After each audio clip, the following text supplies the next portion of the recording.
Good day everyone. My name is Najida Sultan and I will be continue the discussion, and my topic is integrating ecological literacy into the curriculum. So when we are saying integrating ecological literacy, which means nga pag-isa sa mga knowledge bahin sa environmental sa mga lections sa eskwelahan nga ginatudlo sa mga students sa lain-lain nga subject og unsaon nga pag-atiman sa atong environment og unsaon nga responsible ta sa atong mga kinaiyahan dili lang sa isa ka subject but sa tanan nga subject. The Center for Ecoliteracy 2025 promotes a variety for teaching strategies based on practices that are developmentally appropriate to student level and are brain-based on fostering knowledge, skills, and values essential to sustainable living. So dere, ang Center for Ecological 2005 is nagsuggest sila og lahi-lahi nga way sa pagtudlo at depends sa edad or kakayahan sa mga student. And ang goal ani is matabangan ang mga students nga naa sila'y sapat nga knowledge, skills, and values essentials to sustainable living. According ani is mas makatuon ang student kung sa lahi-lahi nga way ang pagtudlo. For examples, anang actual nga ginabuhat or hands-ons or kanang time for reflections, truthful discussion, and combine indoor and outdoor environment including interdisciplinary project para mas mulalom ang understanding sa mga bata. So, mas effective ang ilahang pagka-understand if active or lahi-lahi and connected into a real-life situations ang mga work sa estudyante. Number 1, place-based learning. It is an experiential learning that engages students in their own environments and a strategy that captures their imaginations and advance environmental stewardship and civic engagement. Diri is isa ni siya ka way sa pagtudlo sa mga student where ang mga student is kinagamit ilang environment, for example anang community or schools as a part sa ilahang pag-eskwela kay mas makatuon sila through actual nga experiences and mas masabtan nila og unsaon pag-care sa ilahang kapaligiran and motabang sa ilahang community. So here are the following principles of place-based learning. 1.1 Place-based project are integrated back into classroom lessons. So for example ani is if ang mga student is nag-observe sila sa isa ka lugar like for example sa kanang mga ilog, so after nila mag-observe ato is ilaha tong election sa ilahang classroom or ilaha tong itopic sa ilahang classroom. 1.2 Student want to learn in order to apply their knowledge to solving real problems. So diri for examples po diri is ang student is kabalo siya mohinlo kay para in the future or para makatabang siya sa ilahang community. 1.3 Student play an active role in redefining and recreating projects. So for example po diri is si student na mismo ang ga-think og unsaon nga mo grow o mo improve ang ilahang community. 1.4 Student collaborate with the local citizens, organizations, agencies, business, and government. So, diri for examples, ang mga student is dapat kanang makipag-collaborate sila sa mga grupo parehas sa mga barangay officials para sa clean up drive. 1.5 Student help make plan that shape the future for their social, physical, and economic environmental rather.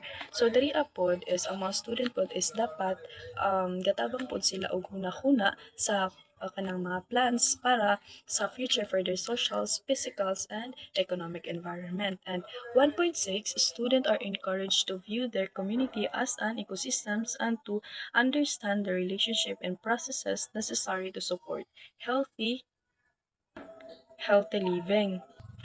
So diri apod is dapat ang mga student is ginatan-aw nila ang ilahang community bilang isang ecosystems like makasabot sila nga ang tanan is connected parehas anang mga tao, hayop, and environmental sa isa ka lugar. Research revealed the benefits of place-based learning such as first, higher test score, second, better grade point average, third, improved classroom behavior, And fourth, increased self-esteem and problem-solving abilities. And fifth, higher level thinking skills.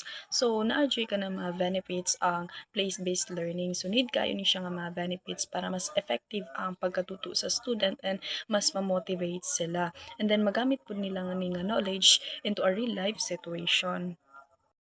Number two, project-based learning. It is a strategy that involves student and project that use a variety of resources, including the community, technology, outside expert, written resources, and the web, while the teacher usually serve as facilitator of learning. So from the word itself, project-based learning, mauni siya ang way sa pagtudlo where ang mga student is gabuhat sila og project gamit ang lahi-lahi nga resources, including the community, technology, outside expert, written resources, and the web.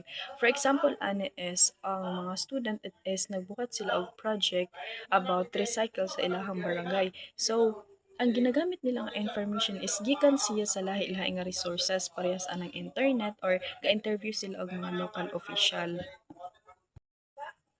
Using this strategy, research shows its impact on learning such as first, increase critical thinking skills for students, second, foster positive attitude towards subjects such as mathematics and exemplary performance with conceptual questions and applied problems. And third, improve positive study and work habits, problem solving capabilities, and self esteem. Likewise, project based learning bears environmental impacts such as habitats, restorations, modeling the evolutions of agriculture and changing food in schools. So in general no is makatabang ni siya sa students the way nga mag-think siya and sa pag-motivate and sa iyang interest sa eskwelahan, and of course makatabang po ni siya sa iyang environmental and community. Number 3, Socratic inquiry. This is named after the Greek philosopher Socrates, who believed that questions, not answers, stimulate learning. Therefore, rather than teaching fact and informations, teachers encourage students to ask questions about their assumptions, values, and preconceptions. Therefore, the role of the teacher shifts from direct instructions to facilitating discussions.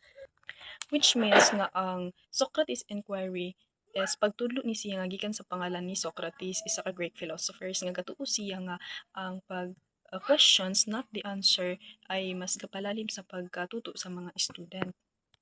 For examples nga imbes nga sige discuss si teacher sa about sa mga informations is mainam gyud nga mag-ask siya og question sa mga student and dili lang sa simple nga sagot ni teacher. Tungod kay mas makatun ang student through question. So here are the effect of Socratic inquiry sa pagkatuto sa mga student. First is student reveal their beliefs, misconceptions, and values, and eventually clarify their thoughts related to the topic being discussed. So dariya is mapakita sa isa ka student ang iyahang beliefs, misconceptions, and values nga para mas masabtan nila ang subject and matama to nilang ang mali nga information. Number 2, student become more adept in critical thinking. So, diri mas maka-learn siya og think and analyze sa iyang idea before siya mag-decision. Then number 3, student improve their listening skills and learn to better articulate their thoughts and ideas and become more tolerant of diverse opinion. Number 4, experiential learning. It promotes student involvement in the real world and defines the teacher's role as a facilitator of learning. It goes along with principles of learning associated with environmental literacies. So, dariya is way ni siya sa pagtudlo where ang mga student is nakikilahok sila. And then, ang mga teachers is sila ga-facilitate, sila ga-observe and ga-guide sa mga student. 4.1, experiential learning is vital to schooling for sustainability. So for example, ani is ang isa ka classroom is niadto sila sa community garden para ma-learn nila ang sustainable learning. 4.2, only through direct contact with the natural world will students develop an in-depth understanding of fundamental ecological principles. So for example, is ang mga students, mga isa ka classroom is niadto sila sa kanang like mga halaman or hayop sa paligid para masabtan nila ang ecological. 4.3, by working with others to solve real-world problems, they also develop skills at the heart of sustainable living. 44, when students participate in experiential learning, they frequently follow the learning. So for example, ani is ang mga student is nakikilahok sila sa mga barangays para maghinlo and mag-create sila og solution sa mga problems. Number 4.5, this is the process that start with unstructured exploration followed by concept formations and applications. So diriya is ginasunod sa mga student ang learning cycles nga ga-explore sila and ga plano and then gina-apply to nila ang ilang knowledge sa project. Number 5, interdisciplinary learning. It emphasizes connection between traditionally discrete disciplines such as math, science, history, and language art, rather than limiting learning to one content area at the time. So, diri apod is way ni siya sa pagtudlo where na siya connection sa lahi-lahi nga subject parehas anang math or science or history. For examples is gabuhat ang isa ka klase og project about basura sa isa ka barangay. So in science, ginasuri nila ang mga effect sa basurahan and then sa math is ginaihap nila ang graph sa kadaghan, ginaihap nila ang graph sa kadaghan sa basura. And then sa history is ginatalakay nila kung nganong nagbago ang pamamahala. Nganong nagbago ang pamamahala sa basura. So, mao to siya ang example. And then, the following are advantage of interdisciplinary learning. 5.1, when teaching, the learning are organized around them, problems or issues, students seek knowledge and skills from a variety of discipline to provide an expanded and more complex understanding of the topic. So if ang discussion is nakasentro sa themes or problems, gakuha ang mga students og knowledge from different subject para mas masabtan nila ang topic. Find point 5.2. When done well, interdisciplinary approach eliminate fragmentations and learning of isolated skills. So for example, ani is dili lang kay kabalo sila sa mga subject ato parehas atong math, science, but kabalo pud sila og unsaon nga pag-apply tong information into a real life situation. 5.3, it allowed students to access a particular theme from different entry points as they work with a range of sources of information and perspective. So, diri apod, it allowed student pod nga tan-awon ang isa ka theme sa lahi-lahi nga perspective. For examples, ang isa ka project is about siya sa pagluto. So, studyhan nila ang mga nutrition sa science and then sa math is ginaihap nila ang mga presyo. And then 5.4, it allows teachers to better differentiate instructions and create more interesting and rich method of assessments. 5.5, it increased student motivations for learning as well as their level of active engagement. Then 5.6, students recognize the value of their learning and become more involved in it. 5.7, students learn more when they apply a variety of skills to what they are studying and when they interact with their classmates, teachers, and members of the community.